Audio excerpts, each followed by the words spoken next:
വളരെ പ്രധാനപ്പെട്ട രണ്ടു കാര്യങ്ങൾ എല്ലാവരുടെയും ശ്രദ്ധയിൽപ്പെടുത്താനുള്ളത്. ഒന്ന്, ജുമാക്ക് വരുമ്പോ നമുക്ക് ലഭിക്കുന്ന വലിയൊരു കൂലി നാം നഷ്ടപ്പെടുത്തരുത്. വളരെ കുറഞ്ഞ ദൂരം കാറെടുത്തും ബൈക്കെടുത്തും ആരും വരരുത്. എല്ലാവരും നടന്നു വരണം. ഒന്ന്, ഇതിന്റെ പരിസരത്ത് മലിനമാക്കപ്പെടും, നമുക്ക് വലിയൊരു കൂലി നഷ്ടപ്പെടും. അബ്ദുല്ലാഹി ഇബ്നു ഉമർ റളിയല്ലാഹു അൻഹുമായോട് മരിക്കാൻ വല്ല മടിയുണ്ടോ, മരിക്കാൻ കുറച്ചുകൂടെ കഴിയട്ടെ എന്ന് പറയും.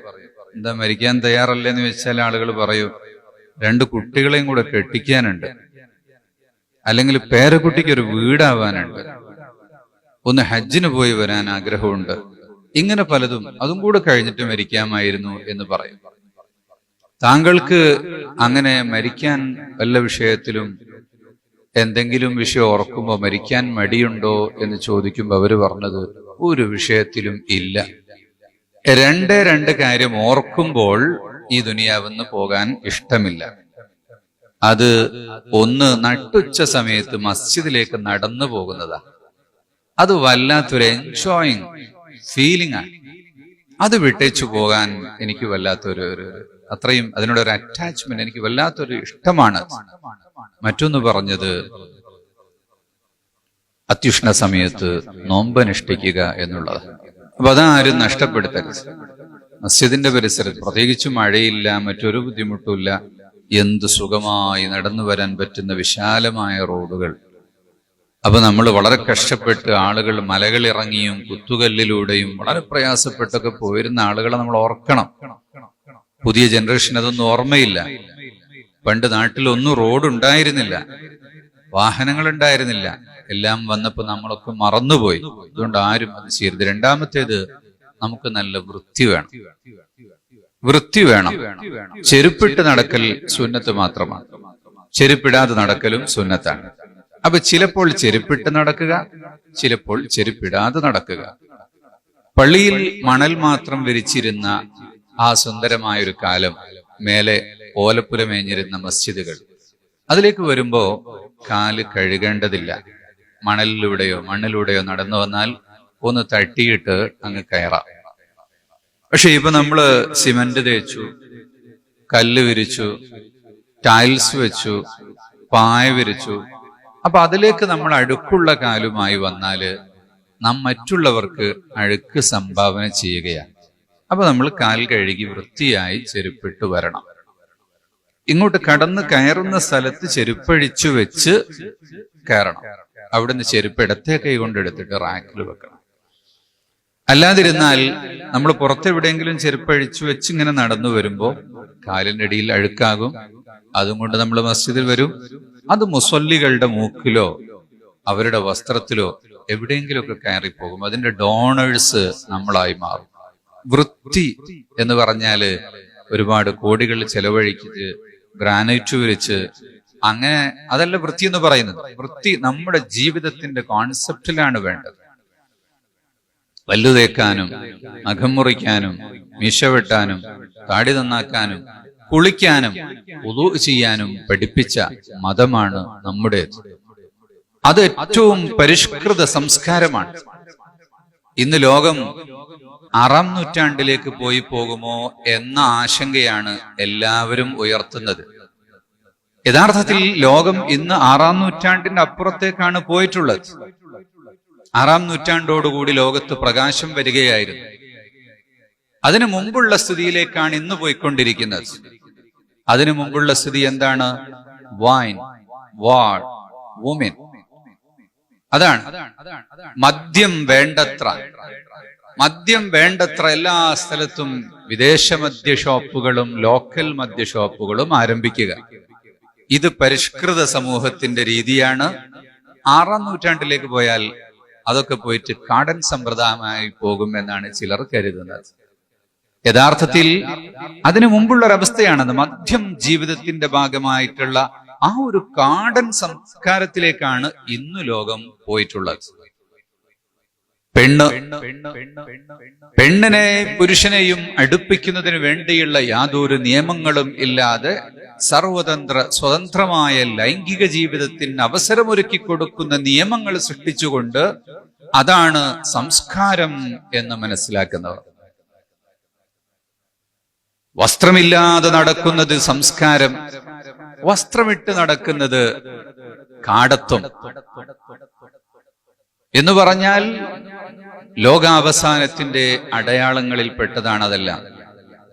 കള്ളന്മാരെ പരിശുദ്ധരായി വാഴ്ത്തുകയും നല്ല മനുഷ്യരെ കള്ളന്മാരായി കാണുകയും ചെയ്യുക എന്ന് പറയുന്നത്.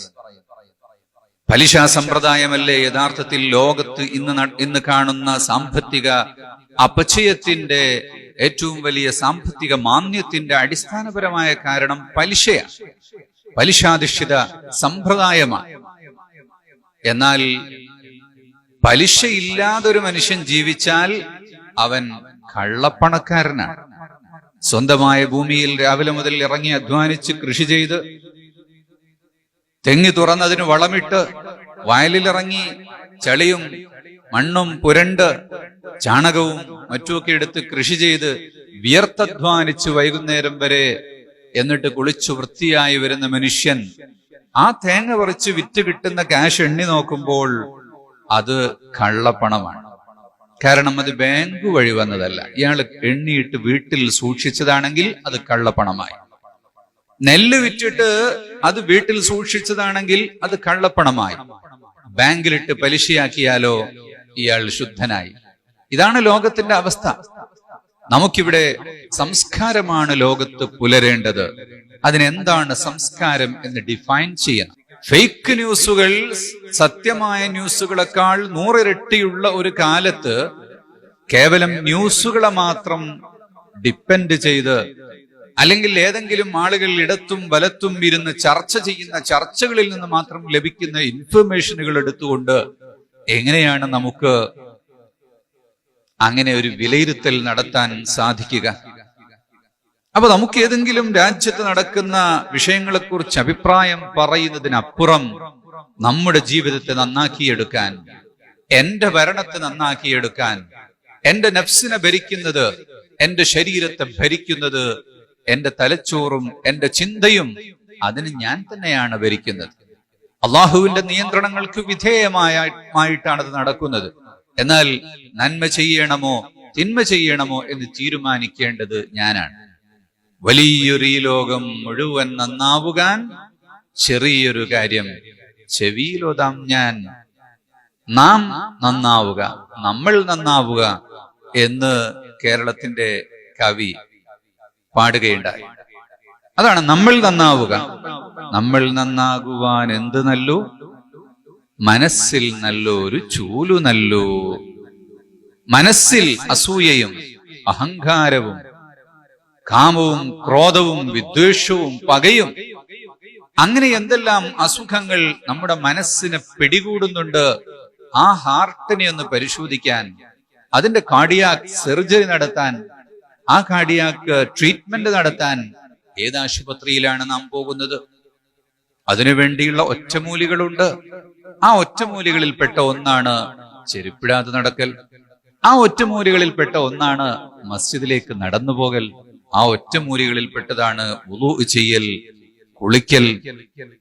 അതിനുള്ള വിവിധ ഒറ്റമൂലികളുണ്ട്.